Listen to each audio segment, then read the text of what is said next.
Common topic के बारे में बात करेंगे जो जनरली प्रेगनेंसी के टाइम पे सेकंड से थर्ड ट्राइमेस्टर में देखने को मिलता है, मतलब जो लेट प्रेगनेंसी का टाइम होता है उसमें देखने को मिलता है, दैट इज़ इचिंग। इचिंग बहुत ज़्यादा सेकंड से थर्ड ट्राइमेस्टर में आई लेडीज़ को देखने को मिलती है। इचिंग क्या होता है ये तो आप सबको पता है। इचिंग बहुत ज़्यादा इंटेंस डिज़ायर होती है बॉडी पे खुजली करने की, इच करने की।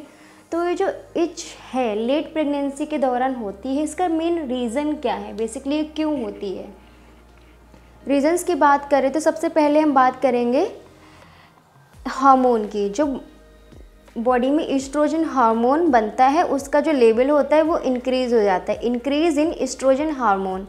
अब ईस्ट्रोजन हार्मोन जो होता है उसके इंक्रीज़ होने की वजह से it causes itching sensation all over the body. इसकी वजह से पूरी बॉडी पे खुजली पैदा हो जाती है।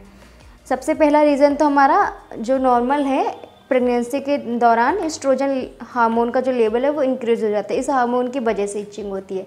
सेकंड रीज़न की बात करें तो increase in body mass. Body mass मतलब जब बॉडी हमारी बेबी को डेवलप कर रही होती है उसके टाइम पे क्या होता है, जब second to third late pregnancy जैसे जैसे शुरू होती है उस हिसाब से बॉडी जो है उसका बॉडी का जो मास होता है वो डेवलप होना शुरू होता है, इंक्रीज़ हो जाता है, जिसकी वजह से जो स्किन क्या होती है वो भी खिंचती है। तो जब स्किन खिंच रही होती है उसकी वजह से क्या कॉज होता है, tightening and dryness of the skin surfaces. Skin क्या होती है बहुत ज़्यादा टाइट होने लगती है, ड्राइनेस हो जाती है। सबसे मेन बेसिकली कारण होता है अगर हमारी स्किन किसी भी जगह पे खिंच रही है तो वहाँ पे ड्राइनेस एक्सट्रीम देखने को मिलेगी, ड्राइनेस होगी पूरी बॉडी में और टाइटनिंग होगी जिसकी वजह से इचिंग होगी।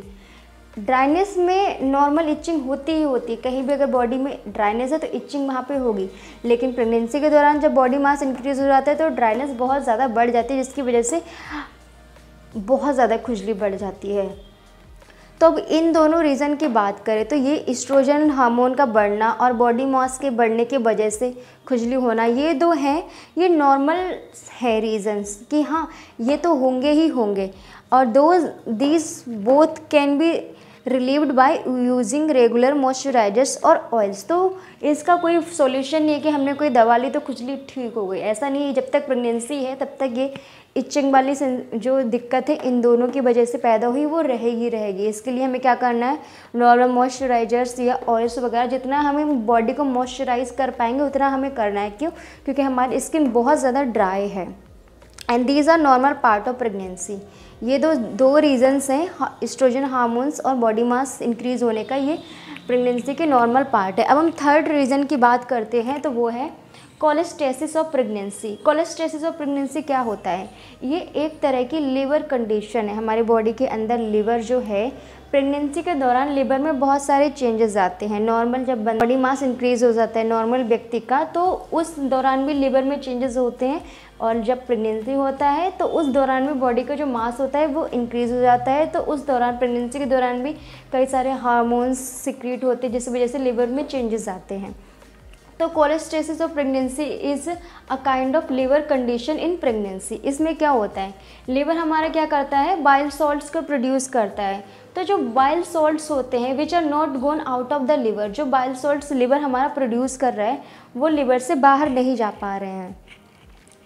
तो जब वो लिवर से बाहर नहीं जा पा रहे हैं, these bile salts gets collected under the skin. तो ये बाइल सॉल्ट्स क्या होते हैं, जो स्किन है स्किन के अंदर ही कलेक्ट होना शुरू हो जाते हैं, स्किन के लेयर्स के अंदर कलेक्ट हो जाते हैं।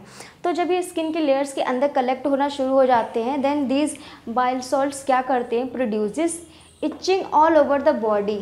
पूरी बॉडी में इचिंग प्रोड्यूस करते हैं स्पेशली, बट सबसे ज़्यादा कहाँ पे होती है, हमारे हाथों में, पाम्स में, हमारे पैरों के सोल्स में, पाम्स में और सोल्स में सबसे ज़्यादा इचिंग देखने को मिलती है। वैसे तो सेकेंड या थर्ड ट्राइमेस्टर में पूरी बॉडी में इचिंग होती है इन दोनों रीज़न की वजह से और इसकी वजह से भी। बट अगर कोलेस्टेसिस ऑफ प्रेगनेंसी है तो स्पेशली बहुत ज़्यादा इचिंग पाम्स एंड सोल्स में देखने को मिलेगी। इसके कारण क्या है, इटियोलॉजी क्या है कोलेस्टेसिस ऑफ प्रेगनेंसी की। बेसिकली इसकी कोई कॉमन या अनकॉमन नॉन इटियोलॉजी नहीं है, कोई भी कॉज ऐसा नहीं कि जो बेसिकली नोन इसका कॉज हो के होता है, इसका कॉज अननोन होता है। कभी कभी जेनेटिक या फेमिलियर कॉज भी हो सकता है कि फैमिली हिस्ट्री में ये वाला कोलेस्ट्रेसिस और प्रेगनेंसी का कॉज आ रहा है, तो ये देखने को मिलेगा। और क्या है, हार्मोनल तो होता ही होता है। जब बॉडी के हार्मोन्स ऊपर नीचे अनबैलेंस होते हैं तो उस वजह से भी ये होता है।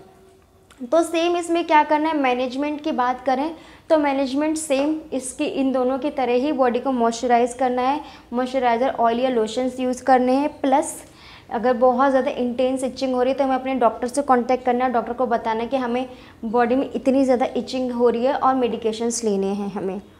बट अगर हम और मैनेजमेंट की बात करें तो हमें अपनी ये ढूंढना है कि हमारी इचिंग में हमें रिलीफ किस चीज़ से मिलती है, तो वो आप अपने हिसाब से कर सकते हैं। बाकी कूल बाथ्स, अगर हम ठंडे पानी से नहाते हैं तो उस ठंडे पानी से हमारी बॉडी की जो इचिंग है काफ़ी हद तक वो रिलीव होती है। तो ये था इचिंग के बारे में, जो कि second and third trimester of pregnancy में बहुत ज़्यादा इंक्रीज़ हो जाती है। Thank you.